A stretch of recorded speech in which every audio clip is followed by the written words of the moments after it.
Imagine having the cognitive ability to analyze every interaction, predict potential problems, and understand complex emotional dynamics, yet finding yourself repeatedly stuck in painful relationship patterns despite your intelligence. That feeling when your brilliant mind becomes your biggest obstacle to love. Notice the subtle shift in their text message tone.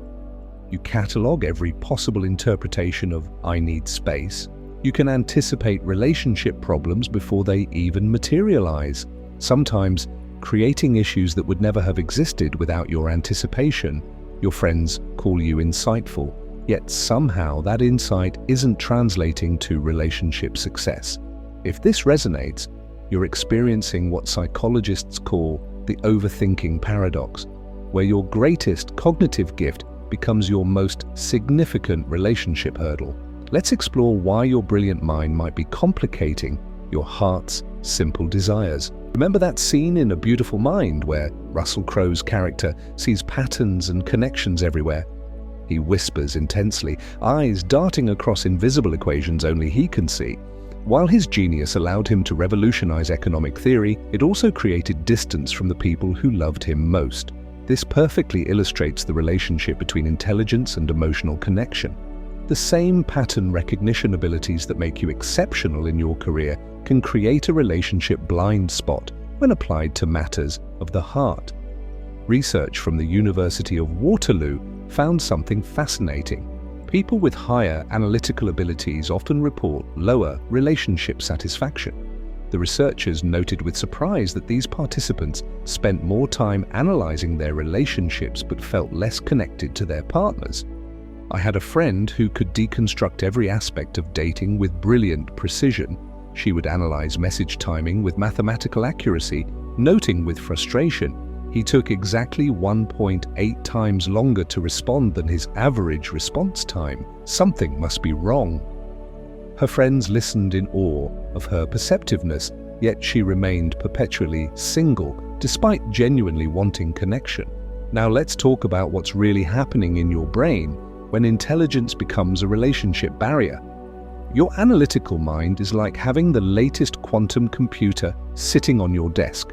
Incredibly powerful, but potentially using the wrong software for emotional processing. When faced with emotional decisions, your brain activates its problem-solving centers, treating feelings like equations to be solved rather than experiences to be felt. This creates what psychologists call paralysis by analysis. That frozen feeling when you've considered so many possibilities that taking any action feels impossible. Think about that scene in Eternal Sunshine of the Spotless Mind where Jim Carrey's character is caught in memories within memories, desperately trying to make sense of love through analysis, his face contorted with confusion as memories slip away. Harvard psychologist Daniel Gilbert explains this beautifully in his research. He found that overthinking actually reduces our ability to accurately predict what will make us happy. The participants who analyzed relationship decisions extensively made choices they were less satisfied with than those who went with intuitive responses. Here's where it gets really interesting. The difference between emotional intelligence and intellectual brilliance. Imagine two different operating systems running on that powerful computer in your head. One processes raw data with incredible speed, your intellectual intelligence. The other interprets emotional signals and generates meaningful connection, your emotional intelligence. The problem, these systems don't automatically sync. We see this brilliantly portrayed in The Theory of Everything, where Eddie Redmayne's Stephen Hawking can comprehend the universe's secrets but struggles to understand his wife's emotional needs. His expression shifts from confidence when discussing physics to complete bewilderment when navigating the complexities of love. Studies from Yale's Center for Emotional Intelligence found that people with high IQs often developed emotional intelligence later than their peers. They relied so heavily on analytical thinking that emotional learning took longer to develop, creating a temporary blind spot in relationships. Let's explore specific ways overthinking manifests in your relationship life. First, there's the constant need for certainty. You find yourself saying things like, "I need to know exactly where this is going after 3 dates." You create detailed mental models of your relationship's future, feeling anxiety when reality deviates from your projections. Then comes the infamous text message analysis. You find yourself reading and rereading messages thinking, they used a period instead of an exclamation point. Are they angry? Your friends stare in amazement as you break down communication with forensic precision. And let's not forget catastrophizing, your ability to imagine elaborate, worst-case scenarios. They haven't texted back in 3 hours. They must be with someone else. Our relationship is doomed. Remember that scene in 500 Days of Summer, where Joseph Gordon-Levitt's character attends his ex's party, and we see his expectations versus reality play out in split screen? His analytical mind created an elaborate fantasy that reality couldn't possibly match, his face falling as the gap between imagination and reality widens. Now for the good news, your intelligence can become your relationship superpower with the right approach. Think of your analytical mind as a high-performance car. It's not about getting a different vehicle. It's about learning to drive differently on emotional roads. This same mental horsepower that creates overthinking can create extraordinary relationship depth when channeled correctly.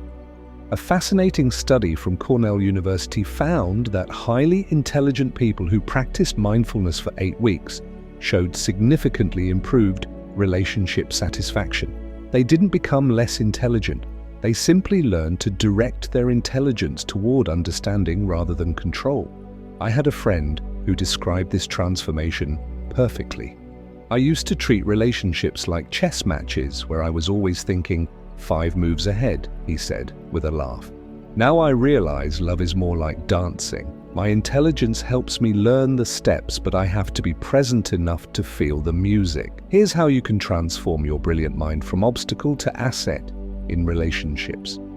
First, practice what psychologists call cognitive containment, setting boundaries for your analysis. When you notice yourself overthinking, gently say, "This is my mind doing what it does best. But right now, I'm choosing to redirect that energy." Next, use your analytical abilities to understand patterns in yourself rather than trying to decode your partner. Ask yourself, what past experiences are being triggered here?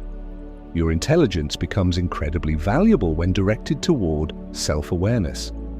Then there's emotional scheduling, deliberately creating time for feeling rather than thinking. Just as you might schedule deep work sessions, schedule periods where you intentionally step out of analysis and into experience. Remember in Good Will Hunting when Robin Williams tells Matt Damon, "You're a genius, but you're not perfect. And you're not perfect because the only thing you haven't done is actual living." His voice softens with compassion as he helps this brilliant mind understand that intelligence needs experience to become wisdom. Let me share a mindfulness practice specifically designed for brilliant overthinkers like you. I call it the Thinking-Feeling Bridge, a practice that helps your analytical mind and emotional experience work together rather than against each other. Begin by sitting comfortably and taking 3 deep breaths. Notice any relationship thought spinning in your mind. Don't try to stop thinking. That's like asking a fish not to swim. Instead, for each thought, ask yourself, what feeling is underneath this thought? If you're analyzing a text message, perhaps the feeling is vulnerability or fear of rejection. Then place one hand on your heart, acknowledging that feeling with gentle words like, "This is anxiety, and it's here to protect me." Finally, ask your brilliant mind, how can you help me understand this feeling without trying to fix or control it? This creates a collaborative relationship between your intelligence and emotions. With practice, you'll develop what psychologists call cognitive empathy, the ability to use your intelligence to understand emotions rather than avoid them. Your remarkable mind is not a curse to your relationship life. It's simply waiting for the right guidance.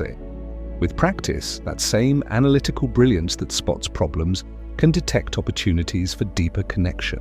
The pattern recognition that fuels overthinking can identify beautiful relationship themes unfolding over time. What overthinking patterns have you noticed in your own relationships? Have you found ways to channel your intelligence into connection rather than analysis? Share your experiences in the comments. Your insights might be exactly what another brilliant overthinker needs to hear. If you found value in understanding these psychological patterns, consider subscribing to join our community of thoughtful individuals navigating relationships with depth and intention. Your unique perspective enriches our collective wisdom. Thank you for journeying with me today. Remember, the most beautiful landscapes are often hidden beneath the surface. Keep exploring.